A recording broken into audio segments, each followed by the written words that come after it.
Hola amigos, bienvenidos a Viajeros de los Océanos.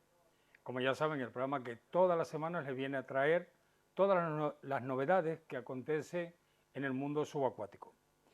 Pero esta semana, coincidiendo con el Día de la Mujer que se celebró hace poco, pues hemos querido también sumarnos a ese homenaje que se hace todos los años a la mujer y hemos querido traer pues, precisamente a nuestras dos invitadas que tienen una relación también entre el mundo laboral, el ocio y también en el mundo trabajo relacionado también con el mundo submarino. Así que sin más, quiero darle la bienvenida a nuestra invitada, a nuestras invitadas.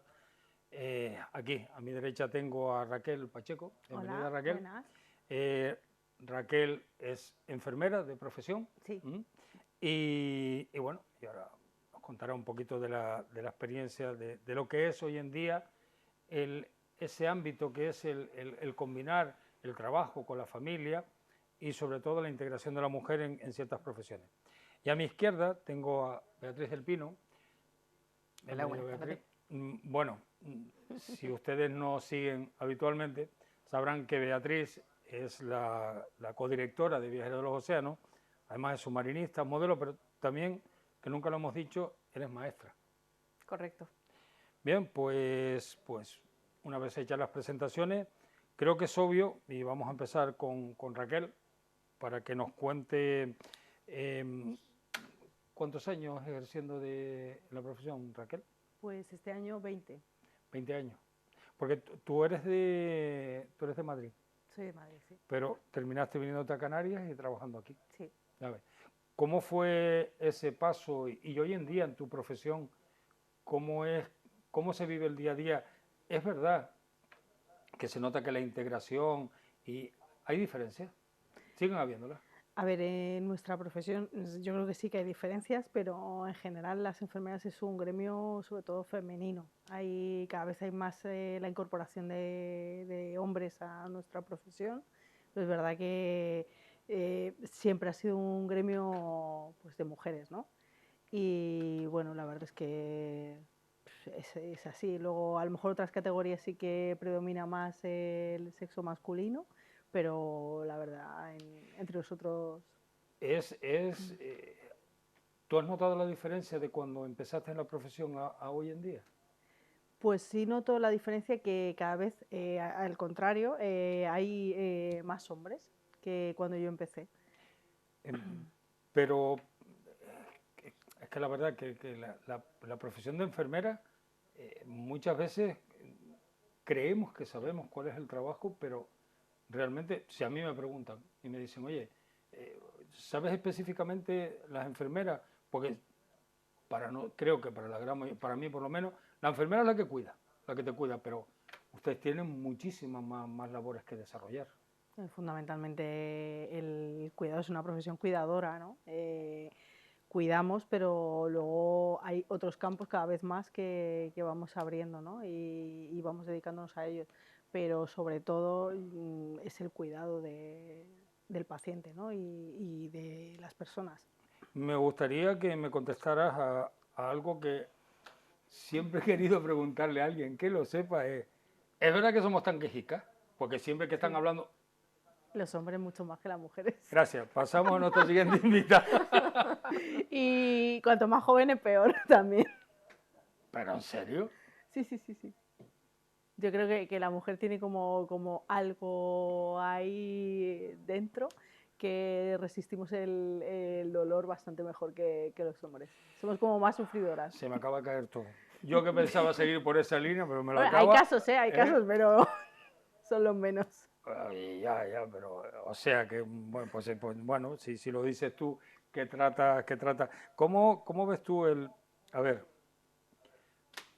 yo normalmente no suelo entrar en polémicas ni eso tal, pero sí es cierto, tú trabajas como enfermera, pero para el Estado, eres de la Seguridad Social, bueno, no sé cuál es el estamento.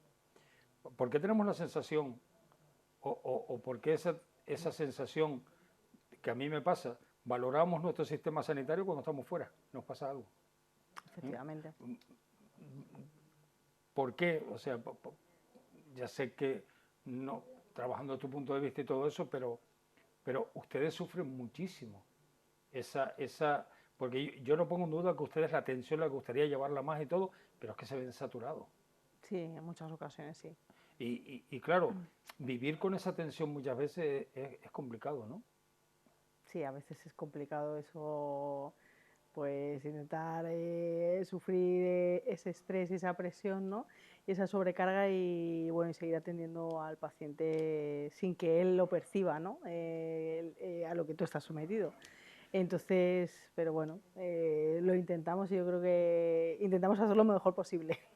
Bueno, pues bueno, ahora continuaremos y, por supuesto, Bea, aunque sabemos que tu relación con el mundo laboral y con el mundo de la productora está muy claro, porque eres submarinista, has hecho un montón de actividades, pero tu faceta de maestra te ha marcado, porque tú llevas, ¿cuántos años? Pues dando clases directamente a 16 años. Anteriormente también ejercía de otras facetas de la educación también. O sea que prácticamente en educación llevo pues desde que terminé la carrera hasta que ya comencé en la productora y comencé en la producción. Bueno, no te vayas a tomar una represalia conmigo, pues yo sabía los años, pero nuestros telespectadores no, evidentemente, porque bueno, bueno, ahí lo dejo, públicamente, ¿eh? Si me ocurre algo ya saben. Bueno, pues aquí pueden ver ustedes que hay dos digamos, de los pilares básicos de nuestra sociedad, la sanidad y la educación. ¿Qué ha cambiado, en la educación? Uy, todo, todo. Voy a hacer una especie de crítica, o sea, pero una crítica constructiva, ¿no? O sea, se ha pasado de que el maestro sea un pilar importante en la educación del niño, colaboración con la familia, a pasar a alguien que cuida a los niños, no que enseña a los niños, no que ayuda a educar a las familias, a los niños, sino que cuida a los niños. Y es una pena lo que está pasando, porque nos vemos imposibilitados el poder transmitir a las familias hechos reales, porque se lo toman a título personal, al alumnado, niño o niña, a lo mejor en un momento determinado lo vas a corregir y ya es un problema porque ya lo transmite a la familia y la familia ya te viene a ti a título personal. Entonces en ningún momento se trata de eso, siempre se ha intentado ayudar, transmitir, educar, ¿no? Enseñar, porque la finalidad de un maestro al final es enseñar, ¿no? Y ayudar en la educación, es un trabajo conjuntamente con la familia. Y tanto por lo que hemos luchado de trabajar conjuntamente con las familias, porque es lo que importante en la vida de un niño, resulta que ha desaparecido. Y claro, se queda la educación un poco en el aire, o sea, sin una referencia firme. No extremista como en la época de antes, donde el maestro tenía la batuta, hacía y deshacía lo que consideraba oportuno, pero tampoco el extremo de pasividad, de no existencia prácticamente. Te agradezco mucho esta crítica constructiva, esperemos que no me cierren el programa, pero muy bien, muy bien. Vale, aparte de la broma, bueno, poco para eso, yo coincido contigo en lo que estás diciendo, pero bueno, es lo que la sociedad va dando y lo que va evolucionando, y es una labor, creo que la del profesor, porque es cierto, de la misma manera que le pregunté a ella si teníamos la sensación de que el trabajo de la enfermera, pues como no estaba suficiente valorado o no entendido, por no decir que no lo valoramos, el maestro siempre había un concepto de que, joder, tiene un montón de vacaciones, ¿sabes?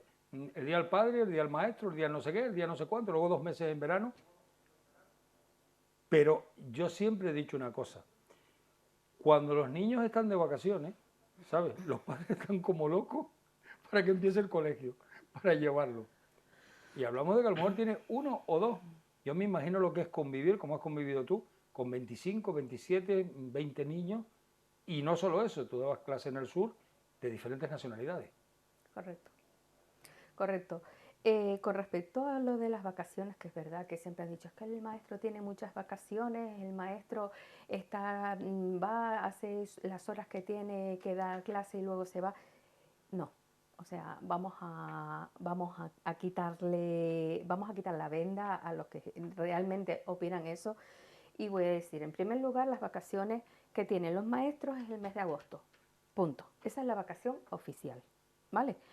El mes de julio estamos para la consejería, en este caso, donde tenemos, o sea, si la consejería nos cita para algo, tenemos que estar ahí. Pero también es verdad que nosotros de cara al siguiente curso tenemos que programar.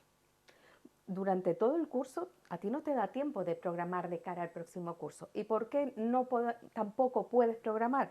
Una, porque estás llevando a cabo lo que tú tienes ya para dicho curso, y luego tú, para poder programar de cara a otro año escolar, tú tienes que saber qué grupo tienes, qué grupo te toca, para adaptar todo ese aprendizaje al alumnado que vas a tener. Tú no te puedes inventar un proyecto, tú no puedes dar clase con un libro de texto, abro y esto es lo que tengo que enseñar. Hay un currículum, efectivamente, un currículum desde donde tú comienzas, pero tú tienes que adaptar ese currículum al niño. ¿Para qué? Para que sea llamativo, para que el niño se interese, para atraerlo, para que él quiera, ¿vale? Para que sea él el que quiera aprender.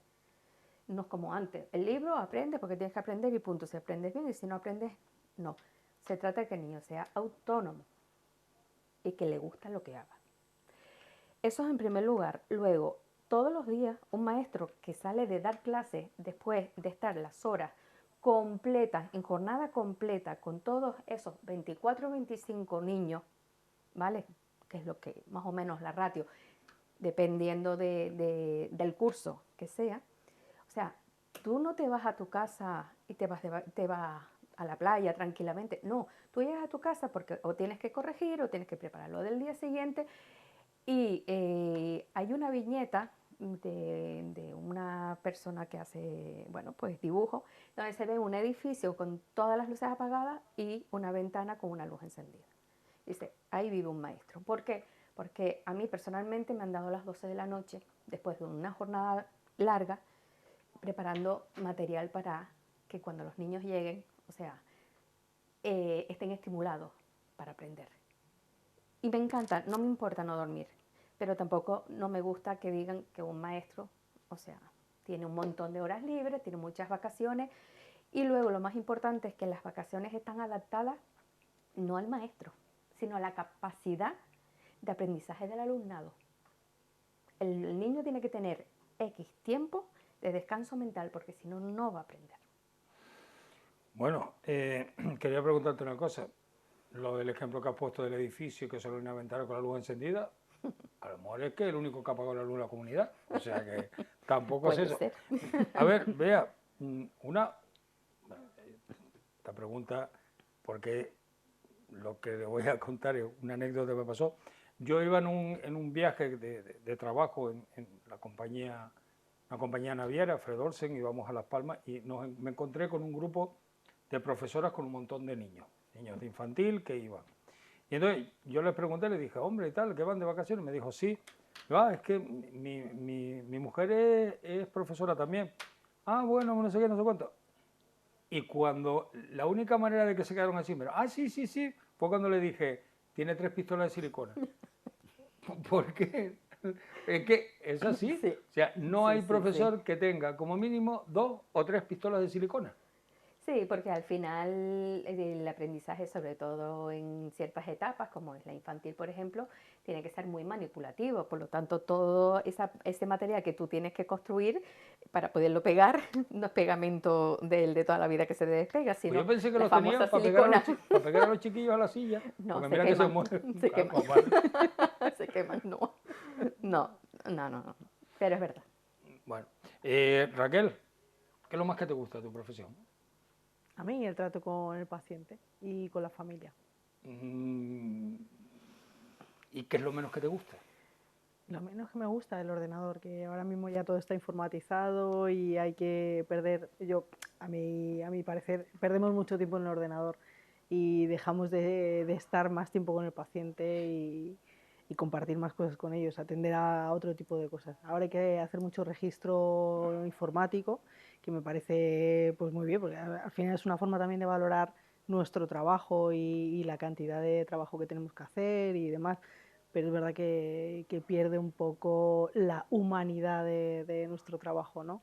Aunque sea un trabajo muy humano, ¿no? Pero al final el ordenador es a mí lo que menos me gusta.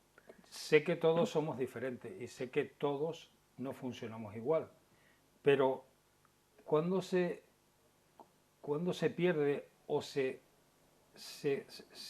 uno adquiere la capacidad de no implicarse cuando tienes enfermos terminales o enfermos que están muy mal, y ese roce y ese cariño, o sea, cuando empezaste a perder esa capacidad, pues tienes que aislarte, porque si te implica, tiene que ser un sufrimiento. Es muy complicado. Al final hay pacientes que compartes mucho tiempo con ellos hasta que a lo mejor llega ese momento y al final una parte de ti se queda con él y una parte de él se queda contigo, ¿no? Y ese sufrimiento lo llevas. O sea, no, es algo que tenemos en nuestro día a día también, por desgracia, ¿no?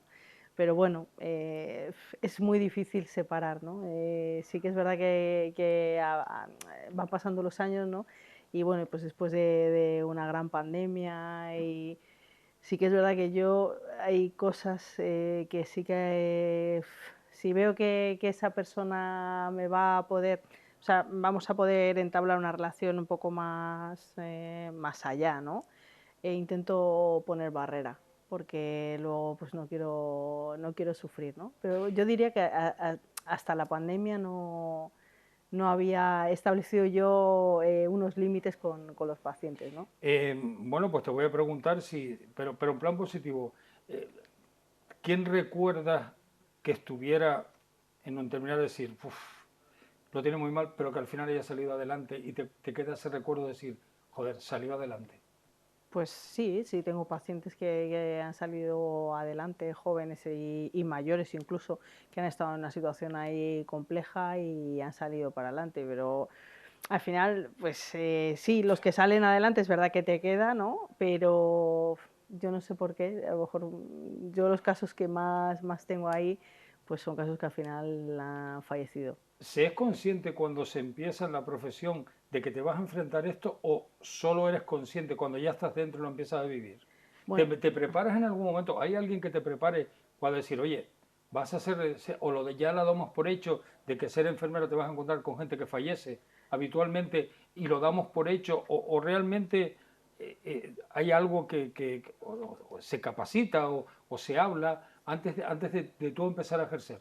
bueno, yo vengo de una familia donde hay más enfermeras, mi madre, por ejemplo, es enfermera, Que le y, mandamos un saludo desde y, aquí. y, bueno, ahí también mi tía es médico, entonces siempre hemos estado como muy relacionados, ¿no?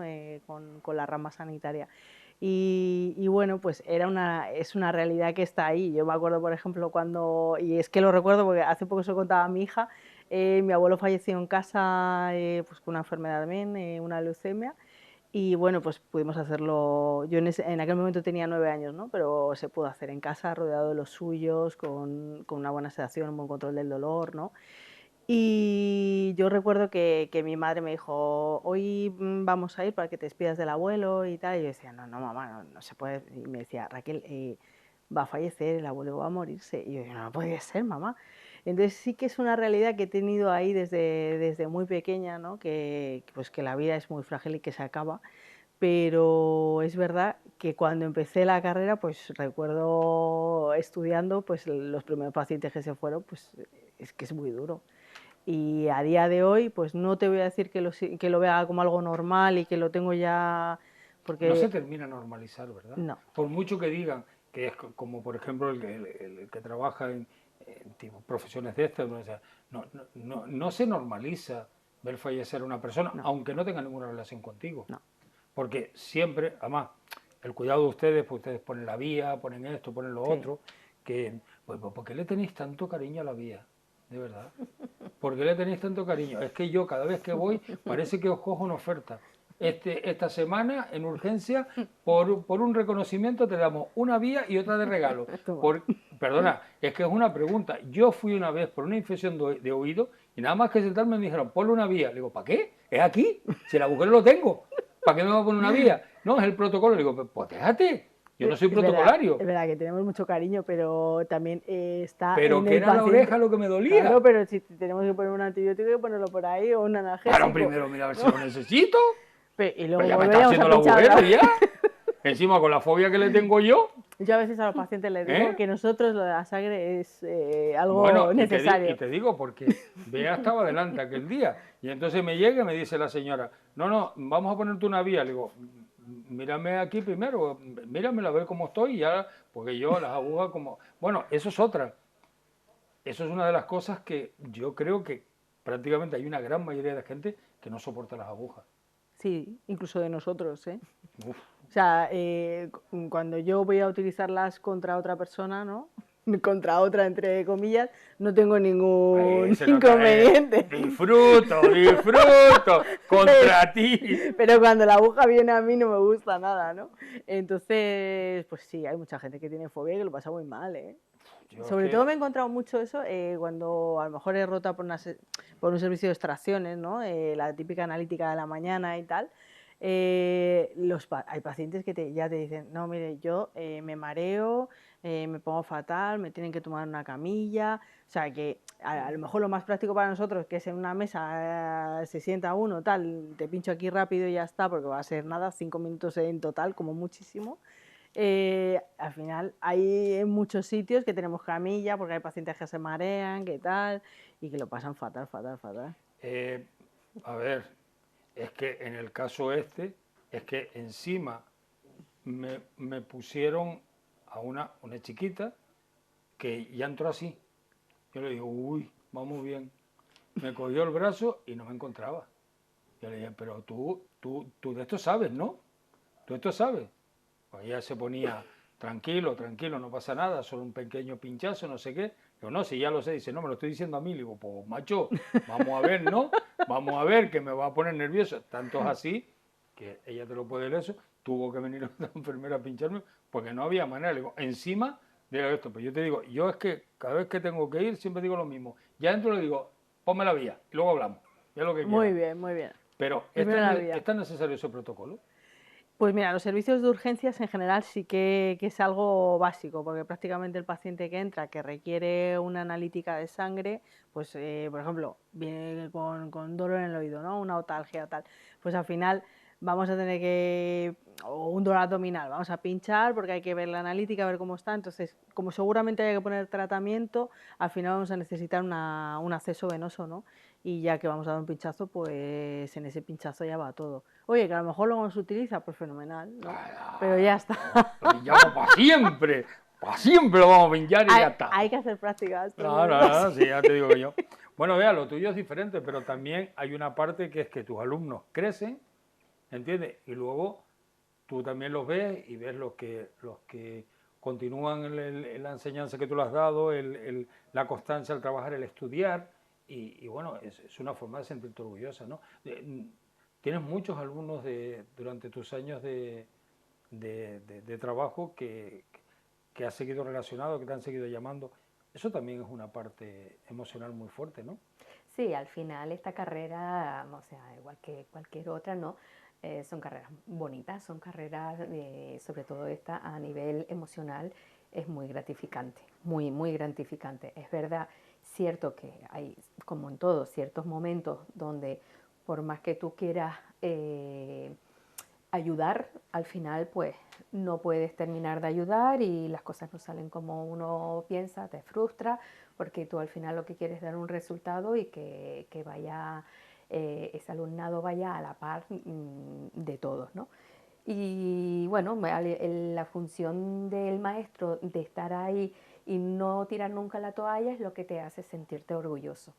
Luego, que el día de mañana tú los veas por la calle, adiós maestra, ¿cómo está? O sea, eso al final se te cae la baba, porque es bonito ese reconocimiento.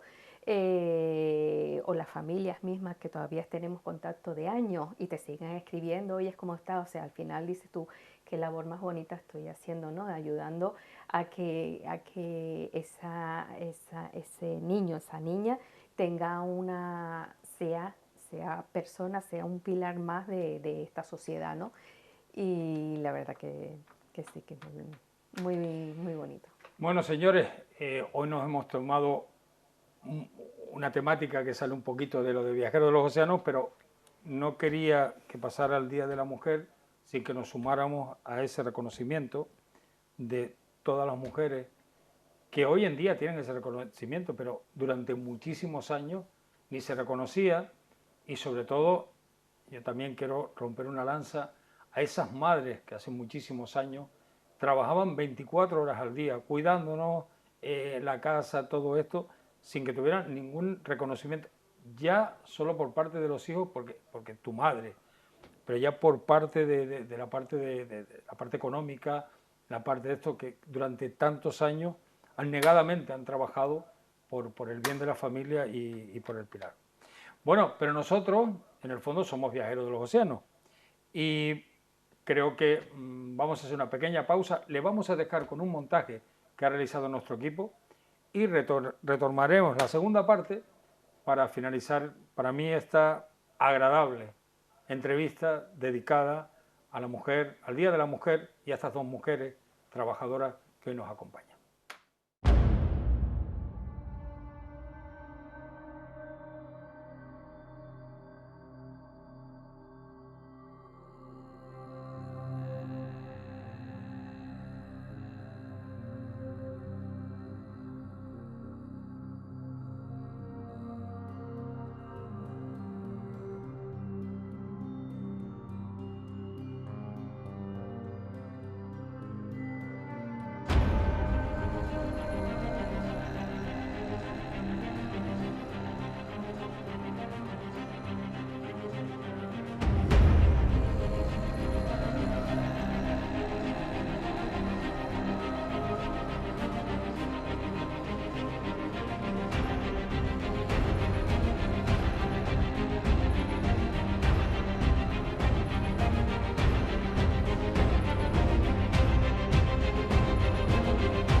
Bueno amigos, espero que les haya gustado este reportajito que hemos preparado, bueno, reportaje que hemos preparado un poco para continuar la línea de Viajeros de los Océanos. Entramos en la segunda parte del programa y hay una cosa que a mí sí me interesa mucho saber, cómo se compagina el trabajo con la familia, porque tú eres madre también, Sí. una familia y no es lo mismo, no es lo mismo cuando tanto chico, chica, hombre, mujer trabajan cuando ya te haces cargo también de una familia. No, la verdad es que cambia mucho, ¿no? Pues bueno, pues yo en general, ahora mismo ya mi hija ya es más mayor, no tengo tanto problema, ¿no? Con turnos y demás. Pero desde pequeña pues ella se ha acostumbrado a que hay nochebuenas que su madre no está, hay fines de semana que tampoco. Eso es otra. Porque, a ver, en el caso de Bea no, porque tiene una estructura, pero ustedes tienen turnos a veces demoledores, turnos que dicen, joder, ¿entiendes? Sí, o sea, turnos y días, hay que trabajar días. Siguen haciéndose la guardia o algo así, ¿no? No, nosotros, bueno, yo aquí se trabaja un poco diferente a Madrid. Trabajo turnos de 12 horas, diurnos y nocturnos, ¿no? Pero sí que... Espera. Turnos de 12 horas. Sí. Trabajamos 12 horas de día, 12 horas de noche y luego tenemos el saliente de noche y 2 días libres. Bueno, no lo sé, porque yo pensaba que la jornada eran de 8 horas. Pero bueno, habrá profesiones, para no lo mí sé. es más ventajoso así, ¿no? En cambio, en Madrid teníamos otra estructura de turnos, ¿no? Entonces sí que era más complicado porque es verdad que a lo mejor yo allí libraba un fin de semana al mes, cuando la niña era muy pequeña, pues al final solo tener un fin de semana para disfrutar con la niña es un poco pues feo. Pero bueno, la verdad es que lo hemos llevado bien. Ya como te decía antes, pues en mi casa también ha habido ya más enfermeras, entonces pues mi hija siempre que si yo trabajaba de noche, pues a veces se quedaba con mi madre o con mi abuela o tal, ¿no? Entonces íbamos ahí un poco. Y bueno, pero sí que es verdad que hay mucha gente que también depende de sus parejas, tiene mucho problema de conciliación familiar con nuestro trabajo.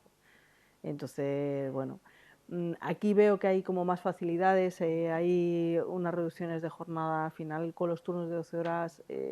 Pues claro, ese día está, al final el niño 12 horas no puede estar en el colegio.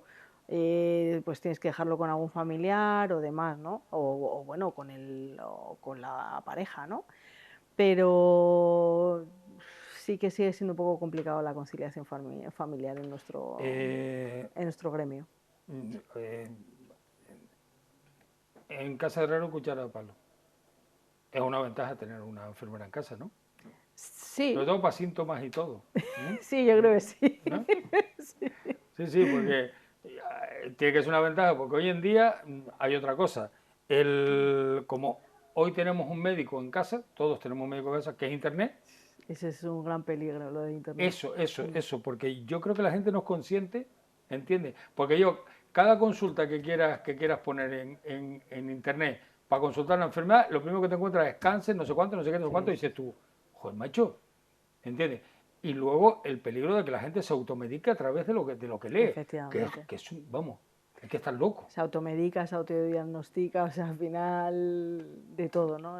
Lo de Internet ha abierto las puertas a. Te encuentras muchos casos de gente que llegue por eso, Yo me precisamente por encuentro muchos casos, automedicarse. pero creo que los médicos se deben de encontrar más. O sea, gente que dice, no, es que yo no considero o considero que me tengo que hacer un TAC, o tal, y es como, bueno, el profesional soy yo y soy yo el que tengo que decidir, ¿no?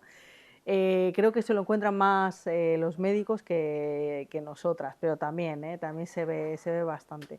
Que la gente además se ve, claro, el que lee en Google, que ha buscado cualquier cosa, ¿no? Y te lo dice, sí, y se ve claro que es que no, que lo que está diciendo no tiene ninguna evidencia, ¿no? Porque además no ha sabido buscar a lo mejor, que está muy bien, o sea, Internet al final nos abre las Sí, puertas a la muchas utilización de la cosas, información, si es correcta, está muy efectivamente. bien, pero la mayoría de la gente no. Claro, y no se busca además en los buscadores a lo mejor que hay que buscar, ni con un rigor científico, evidentemente, porque al final la gente busca en términos sanitarios y de salud, pues un lenguaje coloquial que ellos puedan entender sin tener que utilizar tecnicismos. Entonces van a lo mejor pues, a una página que a lo mejor ha abierto un cualquiera que no tiene ni idea, ¿no? Sobre enfermedades, diagnósticos y tal. Raquel, si vemos una urgencia como una frontera de una batalla, la primera línea de defensa son ustedes. Pues claro, el Sí, público cuando llega, ¿con quién va? Contigo, con el celador, con el otro, con el que le entra, efectivamente. porque al final sois el filtro para llegar al Sí. médico, ¿sabes? Y, y eso, cuando las acumulaciones de espera, cuando las urgencias están saturadas, es muy duro también esa relación, ¿eh? Sí es duro porque yo siempre digo que somos ahí, pues lo que decías, ¿no? El batallón, ahí, el que está, ¿no? A pie de cañón. Yo, por ejemplo, trabajo en hospitalización y es verdad que al final quien más comparte tiempo con los pacientes, pues somos el personal de la unidad, ¿no? Al médico a lo mejor le ven un rato y tal cuando viene a pasar visita, pero sí que, claro, entonces sufrimos pues los enfados, también a veces las alegrías del paciente y de la familia, ¿no? Porque al final hay muchas veces que hay que tratarlos como uno, ¿no? Y como una unidad, que es lo que son, ¿no? Entonces sí que es complicado. Pero bueno, pues después de 20 años pues hay que aprender a hacer un poco de filtro también y hay cosas que sí y otras que, bueno, pues intentas minimizar todos esos enfados y esas cosas, ¿no? También hay cursos para eso. Va. Mm, La pregunta es obvia, porque tú te enfrentas también muchas veces a la primera línea, que es con los padres, porque no siempre coincidís en la forma, y también le pasa que hoy en día muchos padres consideran que tienen que influir en la educación o cómo se le está educando. Yo lo sé bueno, porque lo he vivido en primera persona y también evolucionamos en una sociedad en que cada vez somos más críticos y cada vez ejercemos más. Y entonces tu labor también es el contacto con los padres, y muchas veces muy difícil porque los padres no entienden o no quieren reconocer muchas cosas que los hijos son. Efectivamente, vamos a ver, o sea, un hijo lo es todo para un padre o para una madre. Un hijo o una hija lo es todo. Entonces, estamos acostumbrados a que nuestro hijo o nuestra hija es perfecto, o sea, no tiene ningún problema. Vivimos en una sociedad, bueno, sobre todo antes, donde todo se señalaba, ¿no? Y a nadie le gusta ser señalado. Entonces, hay ahí como un problema de reconocimiento por parte de la familia ante una situación donde su hijo o su hija tiene pues algún diagnóstico que le cuesta reconocerlo. ¿Por qué? Porque no quiere que sea señalado, porque lo encuentran diferente. Y al final lo que no se están dando cuenta es que realmente vivimos en una diversidad, o sea, nadie es igual a nadie, nadie. Entonces, el reconocimiento de una familia ante una situación determinada de su hijo o su hija es un avance para este. Es un avance porque lo que se trata es dar respuesta, dar una solución correcta, no de señalar, no de que tengo miedo de que diagnostiquen a mi hijo o mi hija y luego esté segregado. Ya la segregación, eso en épocas pasadas a lo mejor sí existía, pero aquí se trabaja mucho la inclusión y es lo que se pretende. Entonces, ese pensamiento es lo que debe desaparecer. O sea, nos tienen que ver no como enemigos, pero enemigos por su propio miedo, enemigos porque enseguida sacan las armas de defensa. No deben de vernos como enemigos, sino todo lo contrario, como aliados que vamos a trabajar conjuntamente para dar una respuesta correcta. Porque hoy en día se están viendo situaciones muy delicadas en todos los ámbitos. Vea, hay una cosa que está clara. Tú fuiste una de esas mujeres que tuviste que, con tu hijo recién nacido, decidiste retomar tus estudios y sacar la carrera. Es lógico que lo has hecho, en tu caso, por vocación. ¿Vale? Efectivamente. La vocación, ¿crees que tiene que ser el motivo principal de la educación? Seguro, 100%. Una persona que no tenga vocación no va a poder seguir dando clases porque es vamos a ver, es una carrera muy compleja, pero no a nivel técnico, sino para tú llevarla a cabo. Quema mucho, agota mucho, son 24, 25 cabecitas, las familias, los compañeros, tu vida familiar. Al final es un poco como lo que le pasa a Raquel, se lleva todo a la cabeza, pero ella a lo mejor cuando llega a casa pues puede poner un poco de separación. Nosotros no. O sea, nosotros cargamos la mochila desde el principio del curso y nos la llevamos hasta final de curso, nos la llevamos a casa.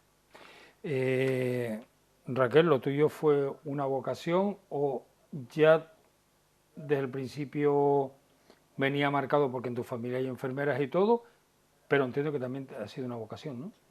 Pues sí, ha sido una vocación, pero vamos, no era una cosa que tuviera pensado desde pequeña hacerlo. Entonces, bueno, pues luego ya cuando llegó el momento de decidir qué hacer y demás, pues sí que quería hacerlo. Creo que también en nuestra profesión, como decía Bea, es, vamos, necesario tener una vocación, porque si no, no creo que cuando empieces a ejercerlo, creo que desde el primer día que empieces a hacer prácticas te vas a dar cuenta que eso no es lo tuyo, porque vas a ver la crudeza o sea, vas a ver la realidad desde el primer día, ¿no? Y no todo el mundo pues está preparado para eso, porque, bueno, al final hay gente que se mete a estudiar por otros muchos motivos que no sean vocacionales, ¿no? Y sí, creo que hay que tener vocación en este tipo de profesiones. ¿Crees que está bien pagado? Bueno, pues eso A ver, diríamos, sí. personalmente sí, todos nos gustaría más, pero ¿crees que que para todo lo que desarrollan, para todo lo que está en la línea de trabajo, la defensa que tienen que hacer, todo esto, creen que dentro de lo que acabe de contar las cosas está bien pagado? Yo creo que no. Creo que la responsabilidad que tenemos, la implicación, creo que no está bien pagada. ¿Y tú, Bea, crees que tu profesión está bien pagada? No, no, y ya no es por la A ver si va a ser que el único que está contento con lo que cobra soy no, yo. no es por la cantidad de dinero en sí, sino porque al final tú haces la función de muchísimas más personas que deberían de estar trabajando contigo. Esas personas no están porque no son contratadas por la situación económica a lo mejor, porque pues no se puede contratar a más personal y al final tú estás haciendo el trabajo de 2 o 3 personas. Por lo tanto, dices tú, o sea, es que no tienes vida casi personal. O sea, vocación, sobre todo por eso, porque es que no tienes vida personal. Lo das todo por ello. Bueno, y una pregunta. ¿Dónde te gustaría, o sea, a ver, igual que los submarinistas, me encantaría ir a bucear a Galápagos en tu profesión? ¿Entiendes? ¿Cuál es el sitio que tú dirías, me encantaría los años que me queden de trabajo, trabajar en este, o en esa especialidad, o en ese sitio, o en ese hospital? ¿Cuál es el que realmente a ti te dices tú, oye, me encantaría? Por la condición, por el trabajo, por la especialización, lo que sea. Pues a mí la verdad es que siempre me ha encantado hospitalización y ya hace unos años estuve un tiempo largo en cirugía general y me encanta. Me Pero encanta la, hospitalización, digo, yo no sé lo que es, o sea, sé que es hospitalizar a alguien, pero cuando dices es porque hay una planta dedicada, pues en este caso a mí me gusta mucho la cirugía general y sí que me gusta hospitalizaciones cuando a lo mejor un paciente es intervenido o ingresa por urgencias y dentro de la puerta de entrada al hospital es la urgencia, pero luego cada uno ya se va distribuyendo según el servicio médico al que pertenece, ¿no? La cirugía general me gusta mucho. Y luego me gusta mucho, a lo mejor, las ostomías, si o sea, un paciente cuando le hacen una colostomía o una hilostomía, ¿no? Tener una que consulta, eso es. eso es también de cirugía general, estomaterapeuta. ¿Qué crees que es mejor? Te lo digo porque yo las veces que he pasado por el quirófano, saber lo que tengo que hacer y conocerlo o no saberlo. Eh, Creo que siempre hay que saberlo, pero muchas veces al salir te encuentras que Era ha, mejor no ha saberlo. habido alguna cosa que han tenido que quitar de más o porque, bueno, pues luego cuando han abierto en quirófano han encontrado más cosas, ¿no? Pero sí, yo creo que hace poco hacía yo también una reflexión de eso, ¿no? A mí tuve una cirugía grande hace unos años y recuerdo que no leí ni el consentimiento informado, ¿no? Tenía en torno a 20 y tantos años. Y ahora sí que me leo todos los consentimientos de todo lo que me vayan a hacer, aunque sea quitarme un lunar. Entonces, yo creo que eso también con la edad va cambiando. Y bueno, y también va en la persona, ¿no? Pero yo creo que hay que estar bien informado antes de meterse a un quirófano. Vea, en tu profesión, ¿dónde te gustaría terminar en la educación? Decir, me gustaría trabajar en este departamento o en esta consejería o en esto tal, porque de aquí puedo realmente intentar aportar o cambiar algo de lo que tú quieres. ¿Dónde te hubiera gustado? A ver, a mí me gusta mucho el aula, sinceramente. A mí trabajar fuera del aula pues va un poco en contra de la vocación que yo tengo. Pero sí es verdad que si un departamento donde yo pueda aportar, ayudar a, en el proceso, ¿no? En el proceso de todos los compañeros, de todo. Bueno, no me importaría, pero sinceramente soy de infantil y primaria y sinceramente a mí me gusta el aula infantil. O sea, Bueno, creo que hay un lema desde los griegos que decía cuerpo sano, mente sana, ¿no? Eh, es fundamental el deporte y la práctica de deporte para una... eh, yo a pesar creo que cuanto más conocimientos tenemos, menos somos conscientes de la importancia, ¿eh?, de cuidar nuestro cuerpo. ¿Sabes? Y yo hay veces que... Aquí había un dicho, no sé si en la península también, pero había un dicho que la gente presumía de decir, Yo no he ido al médico en 30 años. Sí. Y yo siempre les digo lo mismo, les digo, tú tienes 30 años sin llevar el coche al taller, ¿verdad que no? Pues tu cuerpo también. Y yo considero que hay muchísima gente que han tenido problemas y algunos han fallecido por una simple analítica. Sí. Y yo desde aquí se lo digo a todo el mundo, te puedes sentir como el mejor, como una rosa. Hazte una analítica, todos los años, tengas la edad que tengas. Eso todavía, y eso va en parte también a la educación. Yo creo que no somos conscientes de que jugamos a veces como una pistola en una ruleta rusa. Y que deberíamos de entenderlo. Bueno, y ya estamos en la recta final. ¿Cómo uno suelta todo eso que tiene, toda esa tensión, todo esto, que practicas senderismo, creo que es una de las cosas que más te gusta y todo eso, y ¿cómo liberas esa tensión de todo lo que tienes? Pues yo lo libero caminando por el monte, que a mí me gusta mucho, y en soledad. Me gusta mucho hacerlo en soledad. Creo que ese es mi momento, me conecto con algo, con una parte de mí que no está en el día a día, yo creo. Y sí que, o sea, mi mente se queda como, no en blanco, pero, o sea, me aparto de todas las cosas que me estresan y que bueno, pues como que me reconecto conmigo misma en el monte, me gusta mucho.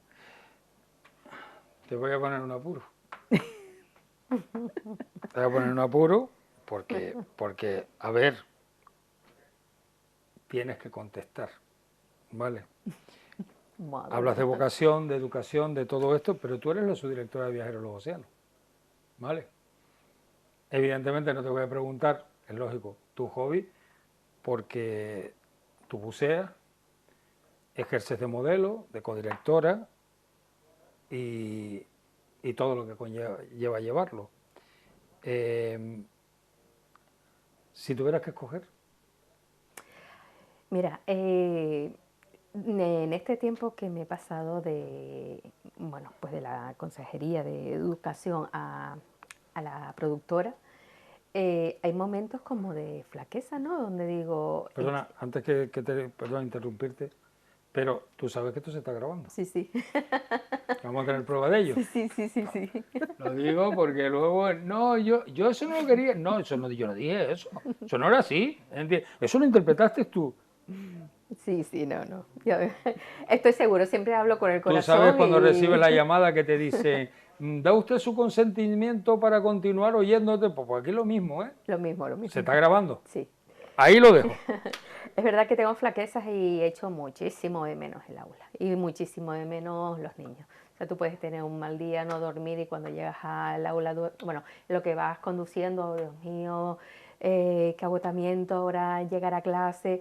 O sea, es llegar un niño y buenos días, o sea, eso te recarga como si hubieses dormido toda la noche, o sea, y todo eso lo echo de menos, realmente, o sea, echo de menos estar en el aula, echo de menos a los niños, pero es verdad que tengo la gran suerte de tener, pues, una productora, formar parte de una producción que me da un conocimiento, una libertad, una flexibilidad en la vida que no me la puede dar a lo mejor un aula. ¿Qué te cambió el submarinismo la primera vez que te metiste al agua? Mira, realmente vamos a ver, desde que soy muy pequeñita, es decir, que me ponían una bollita de las bollitas de antes, detrás, la famosa boya rosada esa que te ponían detrás. O sea, mi padre se metía a hacer pesca submarina, ¿no? Y yo tenía algo que mi padre... Perdona, es que te estás refiriendo a una época que ya los de la gente del milenio, del 2000, cuando oye eso dice, la gente del 1900. Se refiere antiguamente, no había la cosa que había una boya que era de corcho rosado, con un esto que te lo ponías para flotar. Lo digo porque hay gente que lo está viendo y está diciendo que está hablando esta mujer. Sí. No. Sí, después salieron los manguitos, pero bueno, yo cogí... Los manguitos fueron lo de la boya esa rosada, vamos, bueno, la recuerdo yo de somos pequeño. Jóvenes. Tú, pero es que cuando yo era pequeño ya existía la boya rosada. Claro. O sea, que te digo, pero bueno, era simplemente para aclararle si alguien no sabe a lo que se refiere con la boya esa rosada. Bueno, pues mi padre se tiraba pues a hacer pesca submarina y teníamos un barco también, entonces a lo mejor mi madre y mi hermano se iban en el barco y yo solamente quería estar con mi padre en pesca submarina. Entonces, claro, se tiraba alguien más conmigo y yo flotando arriba porque no podía bajar. Cuando ya supe nadar, o sea, yo ya me tiraba con mi padre. Es verdad que no sé por qué jamás pude cazar porque estaba en contra, de hecho muchas veces algún pescadito que incluso mi hermano con la caña cogía y yo se lo tiraba al mar otra vez, o sea, conmigo mi familia no querían que los acompañase, porque yo no quería animales muertos, sino todo en su hábitat. Y me tiraba con él y fue... Y luego le pones un plato de lapas y ríete. Bueno, pero eso... Ríete como pero se no pone. están vivas en ese momento. Claro. El pescadito no, pero ella le es harta de lapas para que veas tú cómo se pone. Se pone hasta las trancas. Pues la verdad que ahí fue cuando yo ya cogí el primer contacto con el mar y, o sea, yo deseaba, porque íbamos los finales de semana, y yo deseaba, o sea, durante toda la semana era mirando los días que pasen rápido para meterme otra vez en el mar con él. Y ahí es donde yo ya cogí, adquirir, ¿no? Un poco ese dominio del mar, ese gusto por el mar, por el fondo, no por el mar en sí, sino por el fondo. De hecho, yo siempre he tenido un problema, no me gusta nadar en superficie, solamente me meto debajo, sea de noche, sea de día. Ahora en superficie no me haga. ¿Para qué querías la boya? Si no querías No, hombre, cuando era pequeño. Claro, vas para abajo y ya está, mira tú. Y luego ya, bueno, pues pasaron los años, ya quise hacer el buceo, pero como que me daba esa ansiedad de, con un equipo autónomo, yo seré capaz, porque no es lo mismo hacer pesca submarina, que ya depende de tus pulmones, el tiempo tú lo controlas, que con un equipo autónomo. Entonces yo decía, yo seré capaz, y si me agobio, y si me... Y bueno, pues al final conocí a alguien muy importante en mi vida, y mi marido. Y ahora que me tocara algo, ¿no? Ahora que me tocara aunque sea un poquito, ¿no? De aquí tal, las valquirias aquí, las dos, pues me toca algo a mí, ¿no? Digo yo, en algo tenía que intervenir para que se viera, ¿eh? Y nada, me puso eso que fuimos a un club de buceo con, bueno, pues con unos instructores y dijiste, hoy vamos a hacerte un bautizo. Y bueno, ahí me encantó el bautizo y me quedé ya haciendo seguidamente todos los cursos y disfrutando. Bali, Galápagos, Maldivas, Funambulán, Mar Rojo, Cenote, Playa del Carmen, Tiburones Toro. La pregunta me la hiciste el último día. Para mí todas son diferentes. Qué bueno para las vitaminas, para la memoria. A ver, Para que ya que está me lo... para mí, sinceramente, ahora, o sea, me acuerdo de la última vez, para mí sigue siendo Maldivas. Yo, como la última vez te dije, muy bien, pero por un cámara para mí Mar Rojo. Sí, para grabar y todo, sí. Bueno, pues ahora llega el momento del compromiso. Y aquí lo que se dice se cumpla.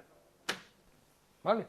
Entonces, ahora yo les voy a proponer que dentro de algunas semanas, cuando el tiempo nos acompañe, porque ahora tenemos un tiempo también que es imposible, me voy a comprometer a que vean ustedes como alguien que siempre ha estado atraído por lo que hacemos, por el submarinismo y todo.